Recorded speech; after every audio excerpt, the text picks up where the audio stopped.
చిన్న ప్రార్థనతో స్టార్ట్ చేద్దాము.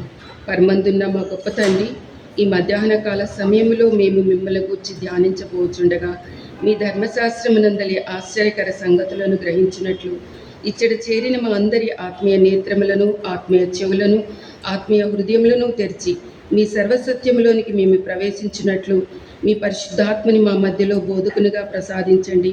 మేము మాట్లాడుతున్న మా ఆవరణమందు ఏ ఆటంకములు కలగకుండా మీ పరలోక దూతలను మా మధ్యలో కంచెగా ఉంచండి.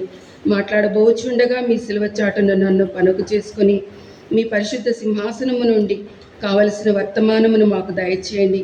నా హృదయమును, మనస్సును, శరీరమును మీ అధీనంలోనికి ఉంచుకోండి.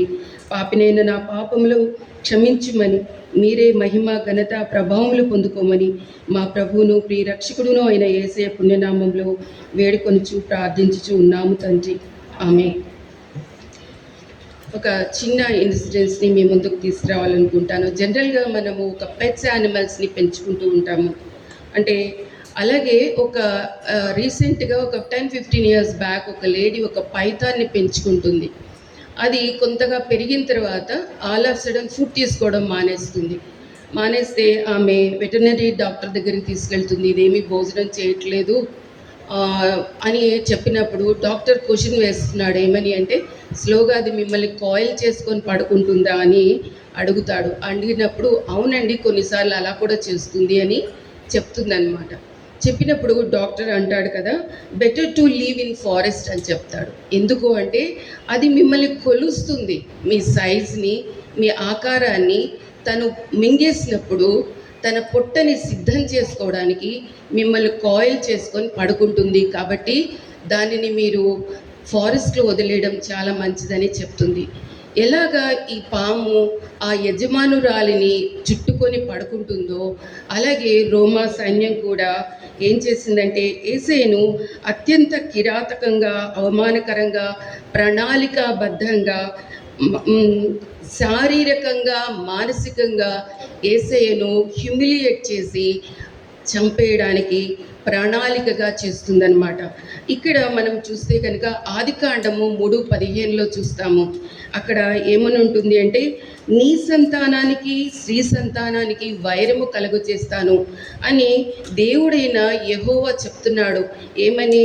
సాతానుతో ఆదాము అవ్వలని చూస్తూ చెప్తున్నాడు. సాతాని కళ్ళలోకి చూస్తున్నాడు. ఏమని అంటే, నీ యొక్క మోసపు మాటలతో, అబద్ధమైన మాటలతో నా బిడ్డను ఏం చేశావంటే పాపంలో పడేశావు, కానీ నేను నా సింహాసనానికి ఆధారంగా ఉన్న ప్రేమతోనే నేను నా బిడ్డను జయించుకుంటాను అన్నది యేసయ్య యెహోవా దేవుడు సాతానుతో చెప్తూ ఉంటాడు. అంటే ఈ ఆదికాండము 3:15 ఈ ప్రవచనము అంటే దీన్ని ఏమంటారంటే ప్రోటో ఇవాంజలిజం లేదంటే ఫౌంటైన్ హెడ్ అంటారు. అంటే ఏంటి అంటే ఈ బైబిల్ గ్రంథంలో 40 మంది ప్రవక్తలు రాస్తే ఈ 40 మంది ప్రవక్తలు 300 నుంచి 400 ప్రవచనాలు, మెసయానిక్ ప్రవచనాలు తెలియజేస్తారు. ఈ ప్రవచనాలన్నిటికీ ఆధారమైన ప్రవచనము ఒకే ఒక్క పెద్ద ప్రవచనము, ఈ బైబిల్కి ఆధారమైన ప్రవచనము ఏంటి అంటే ఆదికాండము 3:15. ఇందులో కండిషన్ ఏంటి అంటే ప్రేమతోనే నా బిడ్డ సాతాను అయిన నిన్ను జయిస్తాడు అన్నది ఆ కండిషన్ యొక్క మాట అన్నమాట. అంటే ఈ బైబిల్ అంతా కూడా మారు మోగుతూ ఉన్న మాట ఆ ఒక్కటే, ప్రేమ అనేదే కండిషన్. అయితే ఇందులో మనం చూస్తే కనుక యెషయా 58:6-7 వచనాల్లో 7వ వచనంలో ఏముంటుందంటే, బాధింపబడినను నోరు తెరవలేదు, వదకు తేబడు గొర్రెయు బొచ్చు కత్తిరించు అని ఎదుట గొర్రెయు మౌనముగా నుండునట్లు. జనరల్గా సినిమాల్లో చూస్తుంటాము, యేసయ్య గట్టిగా అరిచినట్లు లేదంటే అటు ఇటు మూవ్ అయినట్టు చూస్తాము. కానీ ఆయన ఏ విధమైన యాక్షన్ తీసుకోలేదు, ఏమీ మాట్లాడలేదు, మౌనముగా గొర్రె బొచ్చు ఎలా కత్తిరిస్తున్నప్పుడు గొర్రెలు మాటలాడకుండా శూన్యంలోకి, ఆకాశంలోకి ఎలా చూస్తాడో అలాగే యేసయ్య కూడా తన ప్రాణాన్ని, తన శరీరాన్ని ఈ అన్యాయం చేసే వాళ్ళకి అప్పగించుకున్నాడు అని ఉంటుంది. జనరల్గా పస్కా పండుగని యూదులు సాయంత్రం 6 గంటలకి మొదలు పెడతారు. అది మనం ఆదికాండము 1:5లో చూస్తాము. అస్తమయమును ఉదయము కలుగగా ఒక దినమాయను. సన్సెట్ నుంచి వాళ్ళకి ఫెస్టివల్ స్టార్ట్ అవుతుంది. అంటే 6 నుంచి 9 వరకు పస్కాని ఆచరిస్తే 9 నుంచి 12 వరకు ఆయన గెత్సెమనే తోటలో మరణమగునంతగా ప్రార్థన చేస్తాడు. 12 నుంచి మధ్యాహ్నము క్షమించండి అర్ధరాత్రి 12 గంటల వరకు ఆయన గెత్సెమనే తోటలో రక్తము చెమట రక్తములాగా ప్రార్థన చేస్తుంటాడు. అలాగే 12 గంటలకి రోమా సోల్జర్స్ ఆయన్ని అరెస్ట్ చేస్తారు. అంటే 12 గంటల నుంచి ఉదయం 6 గంటలు. యోహాను 19:14లో ఏం చెప్తుందంటే, ఆ దినము పస్కా సిద్ధపరచు దినము ఉదయము 6 గంటలు కావచ్చింది. అంటే మధ్యాహ్నము 12 నుంచి ఉదయం 6 గంటల లోపల యేసయ్యని ఏం చేస్తారు అంటే 7 సార్లు ఆయనని తీర్పు దగ్గరికి తీసుకుని వెళ్తారు. సాన్హెడ్రిన్ దగ్గరికి 2 సార్లు, యాజకులకు ముందుకు 2 సార్లు, పిలాతు దగ్గరికి 2 సార్లు, హేరోదు దగ్గరికి 1 సారి, మొత్తం 7 సార్లు తీసుకెళ్తారు. జనరల్గా దొంగని అరెస్ట్ చేసేటప్పుడు అర్ధరాత్రి చేయరు, చీకటి రాకముందు అంటే సాయంత్రం 6 లోపల ఉదయం 6 తర్వాత చేస్తారు. కానీ యేసయ్యను మధ్యరాత్రి అరెస్ట్ చేసి దొంగలకు బేడి వేసిన తర్వాత ఆయన్ని ముట్టకూడదు, తట్టకూడదు. కానీ యేసయ్యని ఏం చేస్తారంటే ఉమ్మ వేసి ఆయనని అవమానించి ఆ అర్ధరాత్రి 2 సార్లు ఆయన్ని కొరడాలతో కొట్టినా కానీ బరబ్బను సిలువ వేయండి అని ఒక గజదొంగ కంటే హీనంగా ఆయన అవమానించినా కానీ ఆయన ఏం చేయలేదు అంటే మారు మాట్లాడలేదు. ఇది ఒక ప్రవచనం. ఈ ప్రవచనాన్ని ఆయన నెరవేర్చారు. అలాగే మనం చూస్తే కనుక యోహాను 17:4-5లో చెప్తాడు ఏమని అంటే, తండ్రి మీరిచ్చిన ప్రతి దాన్ని నేను నెరవేర్చాను, సిలువలో నన్ను మీరు మహిమపరచండి అంటాడు. అంటే ఇక్కడ మనం చూస్తే కనుక పరిశుద్ధ గుడారములో ఆ ఉపకరణాలు ఎలా ఉంటాయంటే తుమ్మకర్రతో బంగారంతో తాపడం చేసి ఉంటాము. తుమ్మకర్ర దేనికి గుర్తు అంటే మానవత్వానికి. ఆ మానవత్వాన్ని బంగారంతో తాపడం వేయడం అంటే ఆ దైవత్వముని మానవత్వంలో కలిసి ఉండడం. అంటే మానవుడిగా పుట్టి దైవత్వం క్వాలిటీస్ ఉన్నా కానీ ఆయన కంప్లీట్గా ఆ దైవత్వాన్ని ఎక్కడ ఎక్స్పోజ్ చేయకూడదు. కంప్లీట్గా దేవుణ్ణి ఆ సిలువలో ఆ అవమానంలో ప్రస్ఫుటంగా ఆయన్ని రిఫ్లెక్ట్ చేయాలి. అది ఇక్కడ మానవుడు చేయవలసిన పని. హిబ్రీయులకు రాసిన పత్రిక 13:12 ఏం చెప్తుందంటే, గవిని వెలుగుట ఆయన శ్రమ పొందెను. గలతీ 3:14 చెప్తుంది, శాపమైన మనలను ధర్మశాస్త్రం యొక్క శాపము నుండి మనల్ని విడిపించాడు. అంటే మహిమ పొందండి. ఈ శాపము నుంచి బయటికి రావాలి అంటే ఒక కండిషన్ ఏంటి అంటే ప్రేమతోనే. మనము లెవిటికస్ 19వ అధ్యాయము 15 వచనాలు చూస్తే కనుక 15 నుంచి 18 చూస్తే, బీదవాడని పక్షపాతము చేయకూడదు, గొప్పవాడని అభిమానము చూపకూడదు. అంటే గాడ్ ఎలాంటి వాడు అంటే మనము ఆయనని ఈ లోకంలో ఉన్న ప్రతి ఒక్కరూ జనరల్గా మనము క్రిస్టియన్స్ కదండి, అందరి కోసం ప్రార్థన చేయాలి అంటారు. ఏంటి కడుపులో కోపం పెట్టుకొని పైకి ప్రేమ కాదు. ఇక్కడ అసలు ఎవరిని జడ్జి చేయకూడదు. యేసయ్య దేవుని కుమారుడు అయినా కానీ ఈ చుట్టూ ఉన్న వాళ్ళందరూ ఆయన్ని హింసిస్తున్నా కానీ వీళ్ళు చెడు చేస్తున్నారు అన్నది ఆయన మనసులోనికి రాకుండా వారి ఎడల జాలిని, క్షమను, ప్రేమను చూపిస్తూ ఆ కండిషన్ ఆఫ్ ద గాడ్, ఆ పరలోక నీతి న్యాయాలను ఇక్కడ యేసయ్య ప్రస్ఫుటంగా చూపించాలి. మనము మహిమ అంటే ఏంటి అంటే దేవుని మంచితనము. మనము నిర్గమకాండము 33:18 చెప్తుంది, దయచేసి నీ మహిమను చూపుమనగా ఆయన ఏమంటున్నాడంటే 19లో నా మంచితనమంతయు నీకు నువ్వు చూపిస్తాను. అంటే మహిమ అంటే మంచితనము. ఈ మంచితనము ఎవరు పోగొట్టుకున్నాడు? ఆదాము పోగొట్టుకున్నాడు. 3:23 రోమా ఏం చెప్తుందంటే, పాపము చేసి అందరూ దేవుని మహిమను పోగొట్టుకున్నారు. ఆదాము పోగొట్టుకున్న ఆ మహిమను ఈ కుమారుడు తండ్రి మీద రిలే అవుతూ కంప్లీట్గా ఈయనకంటూ ఇక్కడ ఏమీ లేకుండా, అంటే తన దైవత్వాన్ని వాడుకోకుండా పరలోక దేవుని యొక్క దైవత్వం మీదే కంప్లీట్గా డిపెండ్ అవుతూ ఆ ప్రేమను ఇక్కడ రిఫ్లెక్ట్ చేయాలి అన్నది మనం చూస్తామన్నమాట. యోహాను 1:14 అలాగే 1:18 ఏం చెప్తుందంటే, తండ్రి వలన కలిగిన అద్వితీయ కుమారుని మహిమ వలె మనము ఆయన మహిమను యేసయ్య ద్వారా కనుగొన్నామని చూపిస్తుంది. 18 చెప్తుంది, తండ్రి రొమ్మున ఆనుకున్న అద్వితీయ కుమారుడే ఆయనను బయలుపరిచాడు. ఆ మహిమను, తండ్రి యొక్క మహిమను కుమారుడు మనకి చూపించడానికి ఈ లోకంలోనికి ఆయన వచ్చాడు అని చూపిస్తున్నాడు అనమాట. ఇక్కడ మనం చూస్తే ఒక ప్యారలల్గా ఒకటి కంపారిజన్ ఏంటి అంటే, నిర్గమకాండము 3:8 యెహోవా దేవుడు చెప్తాడు ఏమంటే, నేను పైనుంచి కిందికి దిగి వచ్చాను అంటాడు. అంటే ఆ దిగి వచ్చాడు ఎందుకు? మన పాపాల కోసము. మనం ఓల్డ్ టెస్ట్మెంట్లో యెహోవా దేవుడు దిగి వచ్చాడు అని చెప్తుంటే, ఇక్కడ మనము ఫిలిప్పీ 2:6 చూస్తాము, దేవునితో సమానముగా ఉండుట విడిచిపెట్టకూడదని భాగ్యమని ఎంచుకొనలేదు, కానీ ఆయనతో ఉండటము భాగ్యం అనుకోకుండా అక్కడి నుంచి ఆయన దిగి వచ్చి ఉన్నాడు. That is a parallel comparison between the God and the son.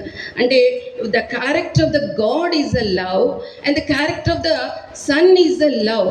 అంటే ఇద్దరిది కూడా ఏంటి అంటే, ఒక తన సహోదరుడు పాపం చేస్తే ఆ పాపం నుంచి విడిపించటానికి తన సింహాసనం మీద కూర్చోకుండా ఈ లోకానికి మన కోసము దిగి వచ్చడం అనమాట. అంటే పైన 5 మాటల్లో మనం చూస్తాము ఏంటి అంటే, ప్రేమని, క్షమను మనం చూస్తాము. అంటే సిలువలో మనం చూస్తే శారీరకంగా దున్నబడిన ఆయన శ్వాస పీల్చుకోవడానికి కూడా ఊపిరితిత్తులు ఆ శ్వాసని అందకపోయినా, రక్తమంతా ఓడిపోయినా కానీ ఆ బాధలో కూడా తను ఒకటే వ్యక్తం చేస్తున్నాడు. అదేంటంటే తండ్రి యొక్క ప్రేమను మాత్రమే మనకి ఆయన చూపిస్తున్నాడు అని మనం గమనించవచ్చు. అంటే శిక్షించిన వారి కోసం తండ్రి వీరేం చేస్తున్నారో వీరికి తెలియదు కాబట్టి వీరిని క్షమించండి అని ఈయన చెప్పగలుగుతున్నాడు. అంటే ఆది యందు వాక్యమైన ఆ దేవుడు, వాక్యము రాయించిన ఆ దేవుడు, ఆ వాక్యానికి అధినేత అయిన సంకల్పాన్ని రాయించిన ఆ తండ్రి మీద ఆయన కంప్లీట్గా ఇక్కడ శిలువ మీద ఆధారపడి ఉన్నాడు. తండ్రి యొక్క కుమారుడైనా కానీ, ఆ దైవత్వాన్ని కలిగి ఉన్నా కానీ, ఇక్కడ ఆయన యొక్క ప్రణాళిక మీద కుమారుడు ఆధారపడి ఉన్నాడు అన్నది మనం ఇక్కడ గమనిస్తాము. మనము మత్తయి సువార్త 27:45 చూస్తే, మధ్యాహ్నము మొదలుకొని అంటే 12 గంటల నుంచి దాదాపు రమారమి 3 గంటల వరకు చీకటి కమ్మెను అని ఉంటుంది. అంటే ఎందుకు చీకటి కమ్మిందండి? 4000 సంవత్సరాలుగా మనందరూ కూడా, యాజకులు కానీ వీళ్ళందరూ కూడా ఎవరి కోసం ఎదురు చూస్తున్నారు? ఛాయారూపకమైన ఆ సిలువ మనము ఓల్డ్ టెస్ట్మెంట్లో గుడారంలో చూస్తాము, గుడార సేవలో చూస్తాము. ఆ పరికరణాల ద్వారా మనం ఏం గమనిస్తాము అంటే, ఈ ఛాయారూపకంగా యేసు ప్రభువు ఈ లోకానికి రాబోతున్నాడు అన్నది మనం చూస్తాము. ఆ ప్రభువు నిజ స్వరూపము యేసయ్య ద్వారా ఈ లోకానికి వచ్చాడు అనేది మనము గమనిస్తాము. ఈ గవిని వెలుపుట ఆయన చనిపోతున్నప్పుడు ఇక్కడ యేసయ్య శరీరము ఒక్కసారే ఇక్కడ మరణము, మనందరి పాపాల కోసము మరణమయ్యాడు అని అంటాము. ఈ సిలువ దగ్గర చీకటి ఎందుకు ఏర్పడింది అన్నది మనము చాలా క్రిస్పీగా చెప్తాను. పాస్టర్ గారు ఏమన్నా అనుకున్నా కానీ I want to show this. ఆదికాండము 19:11 చూస్తే కనుక, ఏంజల్స్ దగ్గర చీకటి కమ్మెను, కనుమబ్బు కలుగు చేశాను అని ఉంటుంది. అలాగే నిర్గమకాండము 14:19 చూస్తే, ఆ మేఘము వెనుకకు పోయి చీకటి కమ్మెను అని ఉంటుంది. అలాగే నిర్గమకాండము 25:18-20 దగ్గర చూస్తే, ఆ కరుణాపీఠం మీద 2 ఏంజల్స్ కనిపిస్తారు. అంటే రెక్కలు పైన కింద చూపిస్తూ ఉంటారు. అంటే ఇక్కడ ఈ మందసం మీద ఎవరు ఉంటారండి? ఏంజిల్స్ ఉంటారు. మత్తయి 4:11 కానీ లూకా 22:43 కానీ ఏం చెప్తున్నాయంటే దేవదూతలు యేసయ్యకి పరిచర్య చేశారు. ఏం పరిచర్య అండి? ఆయన హృదయాన్ని బలపరుస్తున్నారు అనేది లూకా 22:43 చెప్తుంది. అంటే రక్షణ ప్రణాళికలో దేవుడే స్వయాన దేవాతి దేవుడే తన సింహాసనాన్ని వదిలి ఇక్కడికి వస్తే ఈ రక్షణ ప్రణాళికలో ఎవరు పాలిభాగస్తులు అవుతారంటండి? హీబ్రూ 1:14 చెప్తుంది ఏంటి అండి? రక్షణ అనే స్వాస్థ్యాన్ని పొందబో వారికి దేవదూతలు పరిచారము చేయటకై పంపబడిన ఆత్మలు కారా? అంటే ఈ ఆత్మలందరూ కూడా మనము పైన మాటల్లో చెప్పుకున్నాము, తండ్రి ఎందుకు నా చేయి విడిచేశావు? అవును, మనందరి ఉగ్రత ఆయన మీద పడితే తండ్రి సన్నిధి ఆయన నుంచి వెడలిపోయింది. కానీ పరలోక దేవదూతల గణము మధ్యాహ్నము 12 గంటల నుంచి 3 గంటల వరకు సిలువ సన్నిధిలో ఉంది. కాబట్టి అక్కడ ఏం జరిగిందంటండి? చీకటి కమ్మింది. అంటే పరలోక తండ్రి, పరలోక సమస్త దూతగణాలు ఆ గవిని వద్ద సిలువ సన్నిధిలో కపాలమనబడే ఆ స్థలంలో తండ్రి యొక్క ప్రణాళికను కుమారుడు నిర్వర్తిస్తుంటే, తండ్రి నన్నేల చేయి విడిచితివి అని కుమారుడు గట్టిగా ఆక్రోశిస్తుంటే మౌనంగా తండ్రి దేవదూతల గణము ఆ సిలువ సన్నిధిలో సిగ్గుతో తల వంచుకొని ఆ కుమారుడి యొక్క హృదయాన్ని బలపరుస్తూ అక్కడ ఉన్నారు అని మనం గమనించవచ్చు. అందుకు మధ్యాహ్నము చీకటి కమ్మింది. అంటే లోకమంతా ఆయనని హింసించింది ఆ క్షణంలో. కానీ ఆ వెలుగుతో ఏం చేశాడండి? దేవుని ఆయన ప్రేమతో మహిమపరిచాడు అన్నది మనము గమనించవచ్చు. ఇందాక మనం చూసినట్లు ఆయన దిగివచ్చిన దేవుడు, ఆ దిగివచ్చిన ఆ దేవుడు ఏం చేస్తున్నాడండి? ఆ దేవుడు యేసయ్య ఆయన్ని రిఫ్లెక్ట్ చేస్తున్నాడు. The core point of the Bible is the sin అండి. మీరు ఎన్ని వచనాలు ఏం చదివినా కానీ the core point of the Bible is the sin, the core point of the Bible is the cross, and the core point ఏంటి అంటే salvation. ఈ సాల్వేషన్ కోసము దేవుడే తన దూత గణాలతో ఇక్కడికి వచ్చాడు. అయితే ఈ 4000 సంవత్సరాలుగా ఇక్కడ అందరూ ఎదురు చూస్తున్నారు, యాజకులు, రబ్బీలు, ఇజ్రాయేలు 12 గోత్రాల వాళ్ళు. కానీ ఎవరు ఆయన్ని గుర్తించలేదు. మనం అక్కడ యెరూషలేములో చూస్తే సిమియోను అన్న ఇద్దరు మాత్రమే ఆయన్ని గుర్తుపడతారు బాలుడుగా ఉన్నప్పుడే. మరి మనము ఈ ఎండ్ టైం ఈవెంట్స్లో ఉన్నాము. లవదికే సంఘంలో ప్రకటన 3:20 అంటాడు, తలుపు కొడుతున్నాను, మీరు తీస్తున్నారా? నోవహు దినాలు, లోతు దినాల్లో మనం ఉన్నాము. అయితే మనకి ఏం చేస్తాడు? మీరు నన్ను ప్రేమిస్తే ఆజ్ఞలను గైకుంటారు, అప్పుడు నేను మీకు ఆదరణకర్త పరిశుద్ధాత్మ దేవుడిని నేను ఇస్తాను అంటున్నాడు. పరిశుద్ధాత్మ దేవుడు ఉన్నాడు కాబట్టి సిమియోను అన్న ఆ బాలయేసును గుర్తించాడు. మరి మనము ఇక్కడ ఈ స్క్రిప్చర్స్ని మనము ఈ ఆది అయిన ఈ దేవుడు స్క్రిప్చర్స్ రాసిన ఆ కుమారుడు కంప్లీట్గా తండ్రి మీద ఆ స్క్రిప్చర్ని ఆధారం చేసుకుని ఆయనకి లోబడిన ఆ దేవుడు ఒక మాట మనకి చెప్తూ ఉన్నాడు. ఏమని అంటే లూకా సువార్త 11:27తో అంటాడు, అందులో ఒక లేడీ చెప్తుంది ఏమని? ఒక స్త్రీ ఆయన చూసి నిన్ను మోసిన గర్భము, నీవు కుడిచిన స్తనములు ధన్యములైనవని కేకలు వేసి చెప్పగా యేసయ్య అంటున్నాడు, అవును, కానీ దేవుని వాక్యము విని దానిని గైకొనువాడు మరి ధన్యులు. అంటే ఇక్కడ వాక్యం ఏం చెప్తుంది?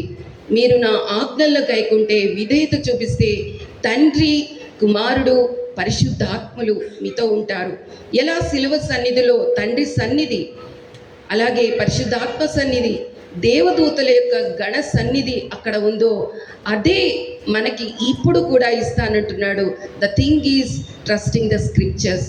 థ్యాంక్ యూ అండి. దేవుడు ఈ అవకాశం ఇచ్చిన పాస్టర్ గారికి, మీ అందరికీ నా ధన్యవాదాలు తెలియజేస్తూ ఉంటూ లేట్ అయినందుకు నన్ను క్షమించమనుకున్నాను. థ్యాంక్ యూ అండి. Thank you so much. 7వ మాట దామోదరం గారు బైబిల్ రీడింగ్ చేస్తారు. సునీత భాష్యం గారు ప్రార్థన చేస్తారు. దయచేసి ముందుకు ప్రసన్నయ్య గారు వాక్య సందేశం ఇస్తారు. లూకా సువార్త 23:46 వచ్చింది.